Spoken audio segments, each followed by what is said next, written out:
What's going on, mi gente? Louis the Baller Man here. Guys, it's showtime. That's right. We're here at the AHR show here at the ATL in Atlanta, Georgia. That's right, guys. We're here to meet the vendors, the influencers. We're here to make friends, and we're here to make noise, baby. That's right. Everybody's over here looking, who the fuck is this guy?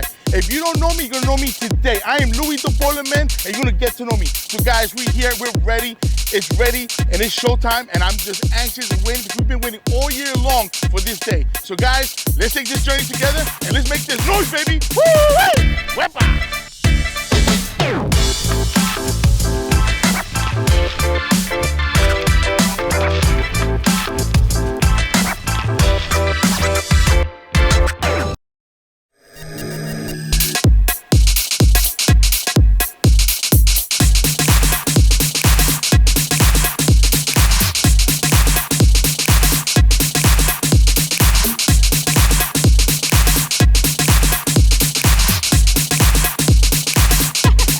Tell me a little about yourself. Tell me what you do. Tell me where you're from first. I think you're from Canada, right? I'm from Canada. I'm from Canada's strong, baby. Yeah, I'm from Vancouver. We're part of the A team. You'll see us here. So yeah, so I do HVAC. I'm actually still an apprentice, so I've got about a year and a half before I'm fully qualified. But yeah, it's been an amazing journey. Let me ask you, what made you get into the HVAC industry? What made you just say, you know what, today I want to just do HVAC? It's actually my dad and my brother. So my brother's right behind me. Okay. And they've always done HVAC. And then I was able to work in their company, but I was in the office. And I was doing all the paperwork and stuff, and they came home every day and they were like, oh, we did this and we fixed this and we saw this. And I'm like, why am I sitting behind the computer? I could do it. Like, I want to come see. I like and that. Like every day I'm like, can I come? Can I come? Can I come? I'm like, yeah. So now I do all the bookkeeping and everything after hours and on weekends and stuff. And now I'm in the field getting my hands dirty and learning all the things, and I love it. And I just wish that I'd done it earlier. Because I'm old now. Listen, I'm older too. Listen, all right, listen. But you know what? It's okay. We come with wisdom, and that's what it's about. We come with wisdom, and we come with the energy entrepreneurship, and you know, it's just better. You know what I mean? I don't think it's a bad thing. I mean, I started at an early age, me personally, but as the years go on, you know, eventually you're gonna have to pass that torch to the young person. Yeah. But you know what? You can teach them and explain to them what's going on, because there's so much room for growth here. There's so much room that I tell everybody out there, guys, you could be an entrepreneur, you could be an engineer, you could be a salesman. You can do that's the great thing. You want. And also it like evolves with you as you get older and you don't want to be on the tools anymore. You can just change and still be in the industry. Exactly. Awesome. I definitely commend you, because going into an industry which is dominantly, primarily men, you know what I mean? So I'm sure, you know what I mean, like you deal with a lot of bullshit, but at the same time, believe it or not, for me, I think it's a win for you. I think it's a win because, you know what, us men, sometimes we suck. I gotta admit, at least I put on the video, us men are suckers, but you know what? Believe it or not, everybody plays their role. And as long as you play your role, everybody's equal. So that's the way I see it. But you know, I definitely commend you. I support what you do. Thank you. And thank you for your time. Thank you so much.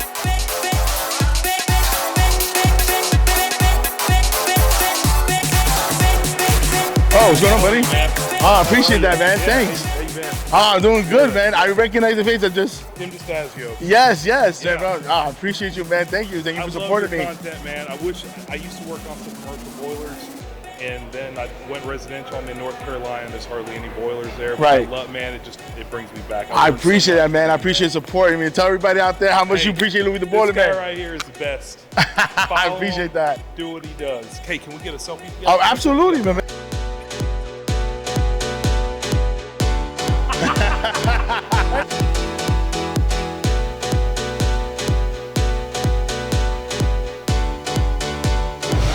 Mi gente, we're finally here at the AHR show. Guys, we're here at the floor. You guys can see, guys, a lot of people to me, a lot of meet and greets, and this is what it's about. So Louis the Baller Man, your YouTube plumber is here today. So guys, follow us on YouTube, subscribe, and let's take this journey together, because we're here to make some noise, baby. Wepa!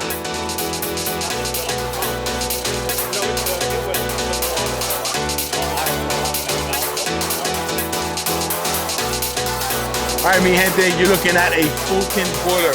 A lot of people that don't know, when you get in your clothes at the dry cleaner, getting done, it's getting pressed. Most of the time, at least I don't know anywhere else, but demographically in the New York area, most of the time it's high pressure steam boilers that's doing the job. And take a look. This is a Fulton boiler, a high pressure steam boiler.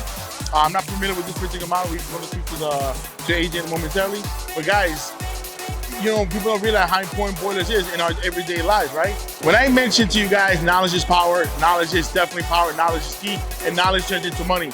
Guys, there's a company right here called iConnect, and you can see what they have here. And basically what it is it's just showing you how the system works. So it's a training, for techs. So if there's a school out there, listen, the technology is so advanced right now that everything is computerized, it's digital. I mean, look how cool this shit is. Like years ago, we had to do the old-fashioned way. Now they make it such a way and design it in such a way that it makes it more transparent and a lot easier to learn and really educate yourself on how refrigeration works. I mean, you asked me when I was doing refrigeration years ago, and I'm 42 years old. I'm talking about maybe like about 20 years ago. There was none of this shit. So guys, you come a long, long way to what we are now. And to all your techs out there, it's actually easy for you to have a better understanding and learn what it is about refrigeration. This is what I'm talking about, guys. Educate yourself, educate yourself, educate yourself. Wepa.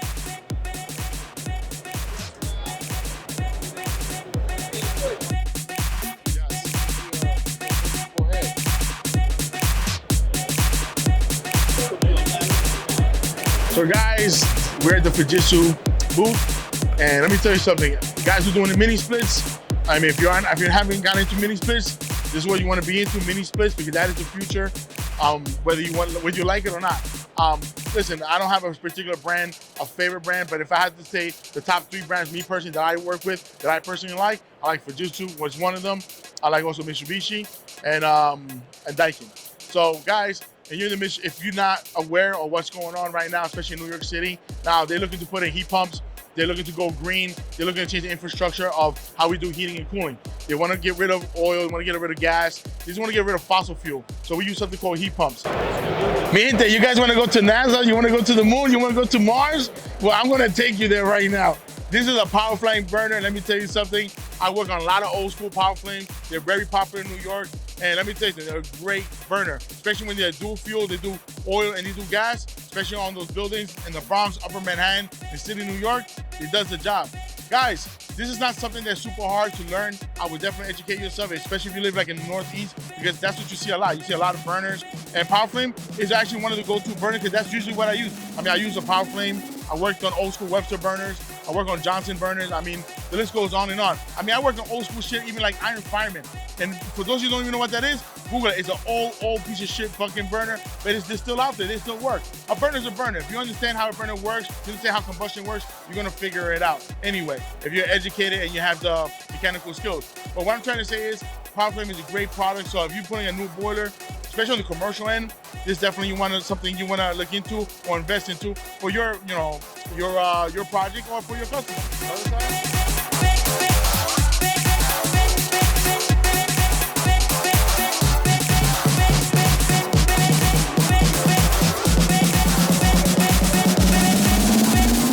Luis the Boiler Man, you're on YouTube right now. Hey, what's up? Say hello everybody. Hello everybody. That's right, he's here with HR. That's right, that's what I'm talking about. Tell everybody out there, it's about building relationships, and this is what I mean. So guys, I'm here with Takeo, Luis the Boiler Man, here today to go over with Greg and how many applications. I mean, I'm speechless right now. I don't even know what to say. There's so many things going on right now. So Greg, tell me a little bit of what this application, what this is instead of right now, what we're looking at. So right now we're looking at our plumbing system setup that we have, showcasing a couple of our plumbing products. One of them is our leak detection, leak breaker right here.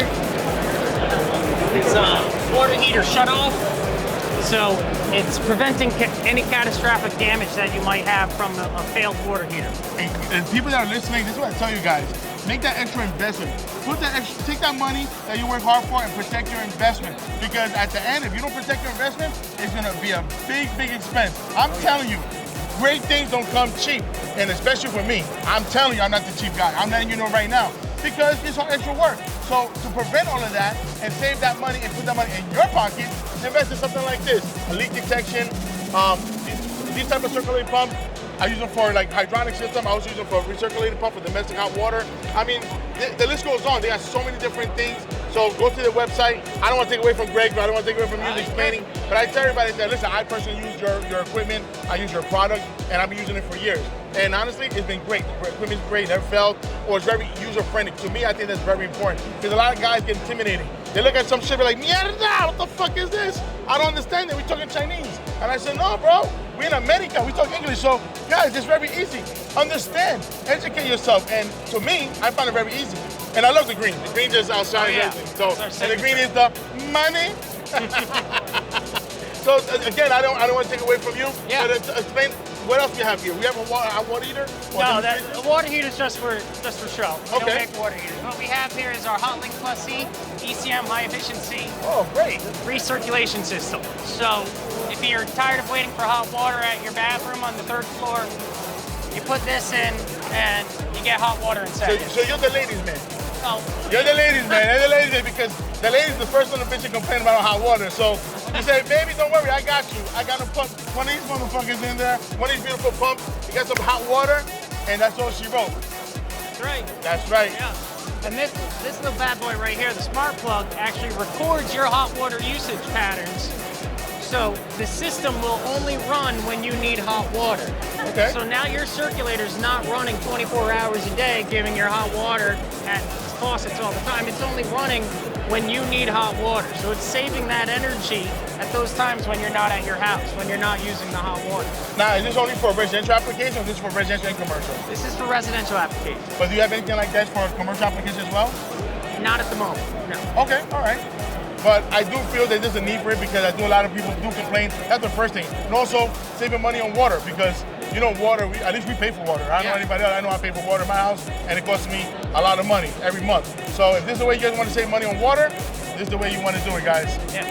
Greg, I appreciate your time. Thank you for the input. No, thank you for your time, man. What's going on, buddy? Brother, you're right here on Louis the Boiler Man's YouTube channel. Guys, I'm here with one of the reps over here for Field Piece. I was telling everybody out there, listen, you know, your tool is one of my go-to tools in my tool bag. So, you know, I've been using your brand, I've been using your product, and it works. And I think that's super, super important out there that, guys, if you don't have the fucking right tool, there's a problem. So I'm gonna pass you over the mic. You can tell everybody a little bit about yourself, what you do, how you rep the company, and talk a little bit about what you have here at display. Yeah, definitely. Well, I'll probably grab someone who's a lot smarter than me to handle some of the technical stuff. But my name is Court. I am a marketing communication specialist, so I handle a lot of our events. I handle a lot of our social media accounts as well as any of our other marketing efforts. So if you're seeing some marketing pieces out there, odds are I've had my hands on it at some point. But you know, it's my job to make sure that we're getting the message out that we care about our technicians. They're the boots on the ground, and they're really the ones who are getting us the information that we need to make sure that we're solving issues.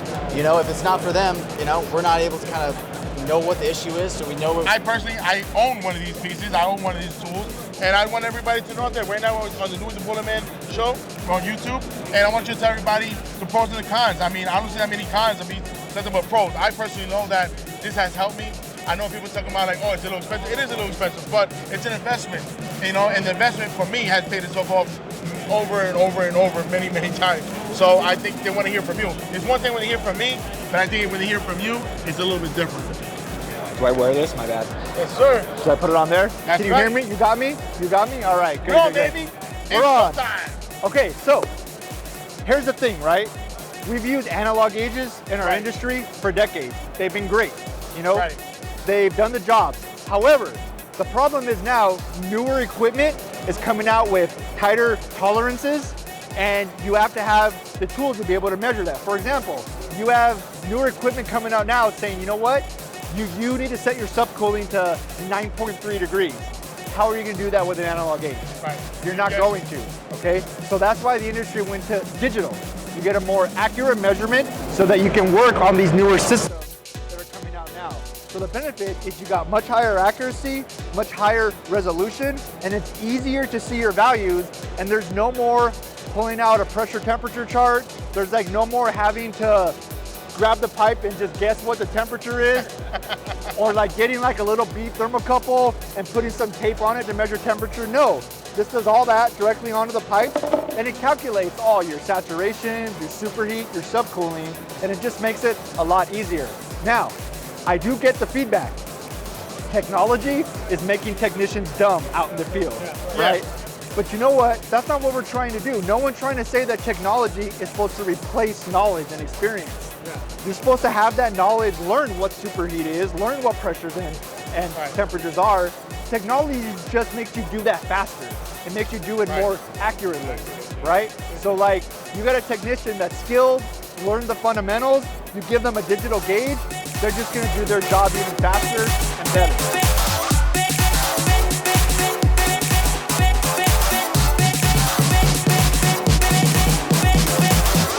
All right, mi gente, we're over here at the Beckett booth. If you don't know about Beckett, you're not in the oil industry. So guys, all the people that in the heating industry, specifically in the oil industry, you know about Beckett. Beckett is one of the go-to brands as far as the oil burner is concerned.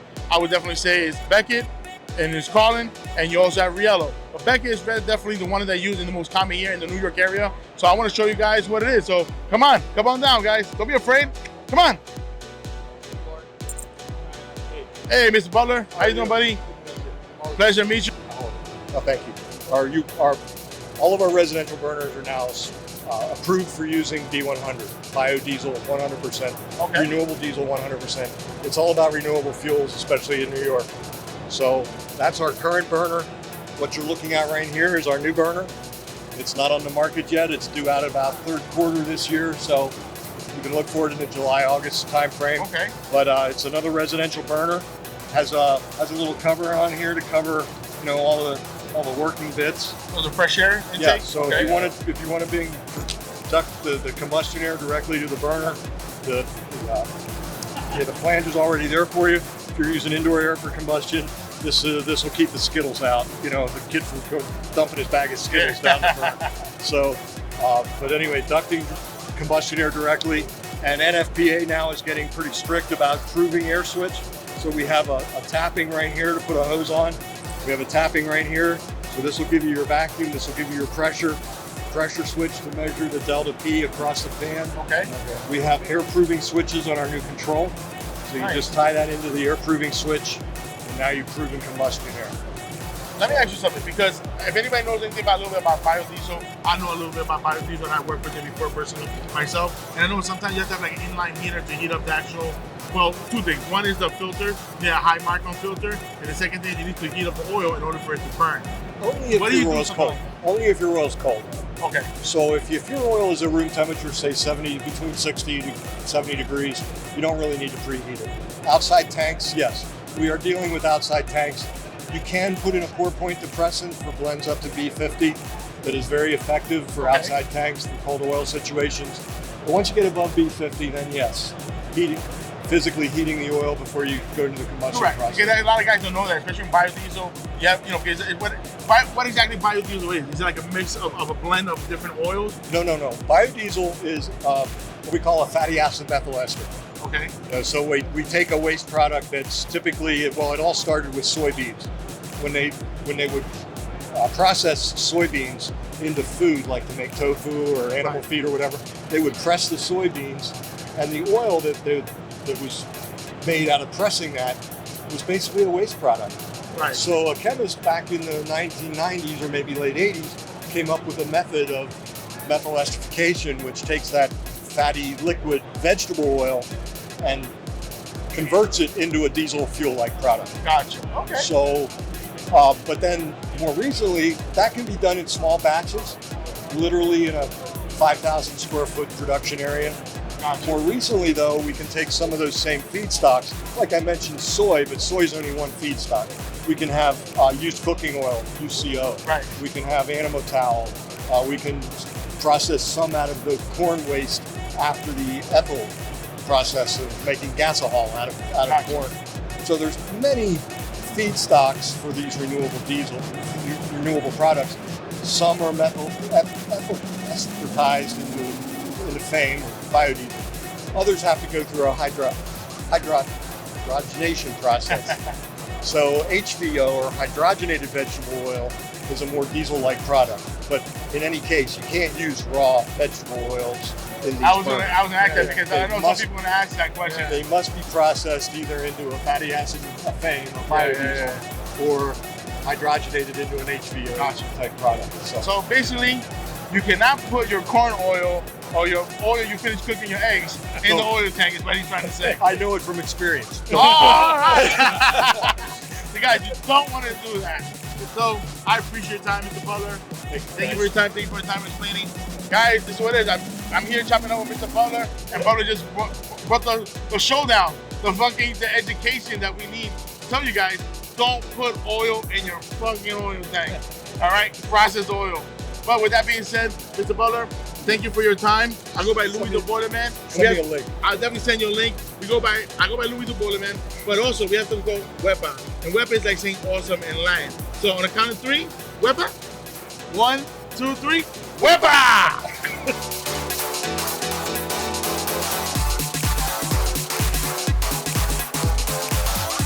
Mi gente, guys, I'm excited, guys. You know why? Because I'm here at the HR and I'm just learning. I'm captivating all this knowledge and people I'm getting to meet and greet, and it's fucking great. Guys, we're here at the Yellow Jacket. You guys see behind me.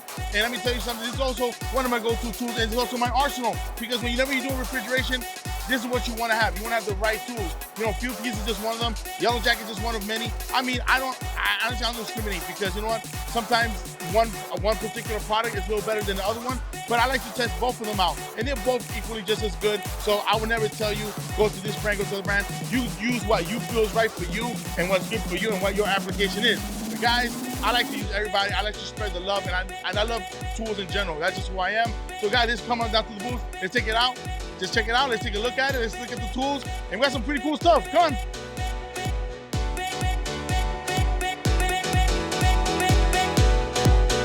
A digital torque wrench. Okay. The digital torque wrench has a traffic light system built into the torque wrench. So if you hold the torque there, so if you hold on, Oh, nice. so it has a built-in traffic light system. So when you're applying that to the system, you need to build it at the right tolerance. As soon as it goes red, you've hit your right tolerance. Really strong product that sells really well for us this year as well. Okay. That's something we've released. Obviously, you can manipulate the tolerance, the up and down temperature. The torque pressure. So yeah, really cool piece of kit. So basically, guys, what we're looking at here is the torque wrench. It's very critical, especially when you're doing mini splits. Mini splits, I've done them, and it even tells you the instruction. Guys don't really read, but when you read the instruction, it tells you use a torque wrench, tells you whatever the torque range is, and you need something like this. Argentina in the house. Sé que tengo muchos amigos youtubers allá también que se dedican a la refrigeración. Yo me dedico a refrigeración, pero mucho de plomería, aire acondicionado, porque donde yo estoy en Nueva York. En Nueva York hago mucho calefacción, usamos aceite, usamos gas natural. Los planos se usan un poco, pero no mucho.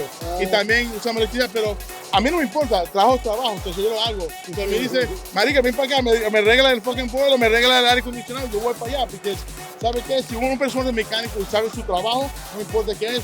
Todo, no importa si es de Argentina, no importa si es México, no importa si es Honduras, es la misma mierda, ¿right? Entonces, si uno es mecánico, uno lo va a arreglar. Entonces está mi canal de Louis the Boilerman YouTube channel, mi gente de Argentina. ¡Woo!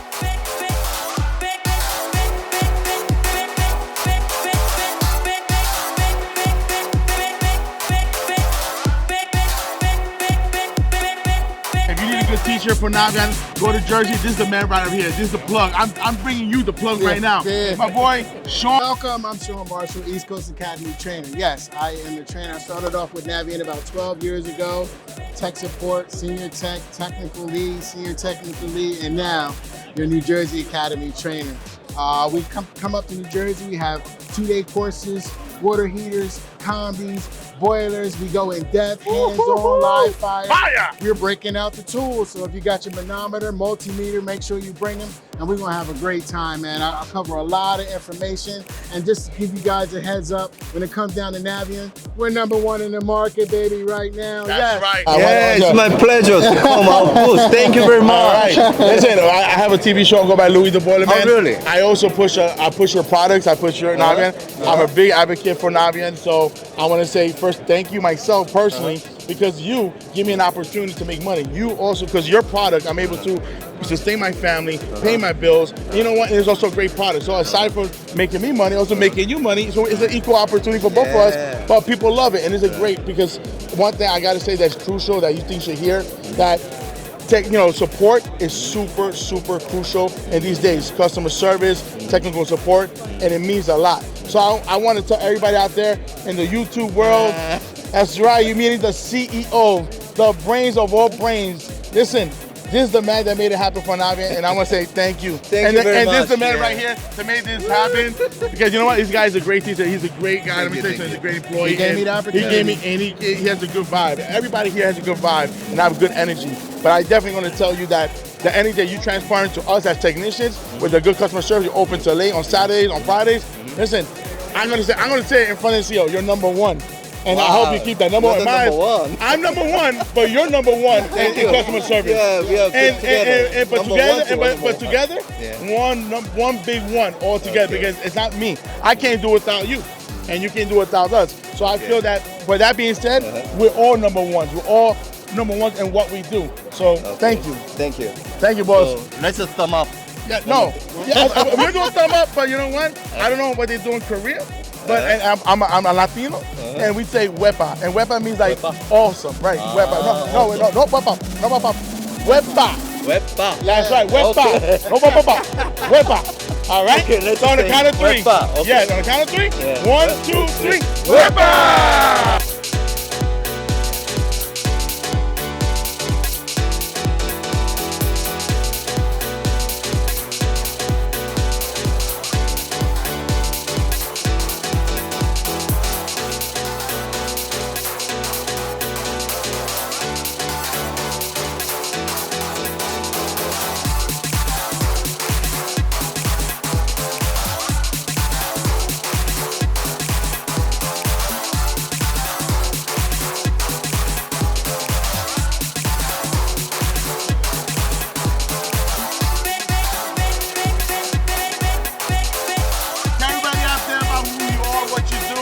Just tell them everything about you, baby. I'm Boris.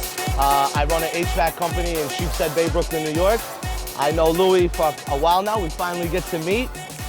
We're in the same industry. We do boilers, heating, cooling, ventilation, mini splits. So it's good to see you. Nah, I appreciate that. And you know, it's everybody's time because this time that you got into a jam and you reached out to me. Tell a little bit about that time that we met each other. Well, we met each other prior to that, but you got into a jam and he took the initiative to reach out to you. Tell me a little bit about that.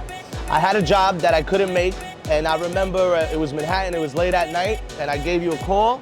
I wanted to see if you could take care of that. I remember that was good. We almost got a chance to meet, but we didn't. It didn't work out that time, but now we're here. That's right. Now we made it. That's exactly what it's now about, we made guys. it, baby. We did make it. Mi gente, mi gente!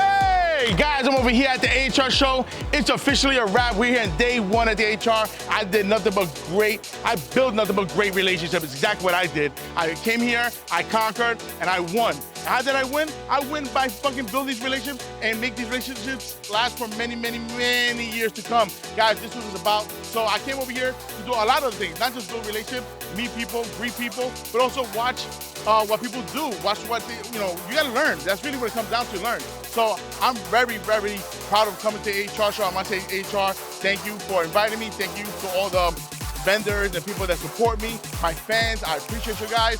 Listen, this is just day one. Tomorrow's day two. So guys, with that being said, it's officially a wrap. Woo-wee! Wepa!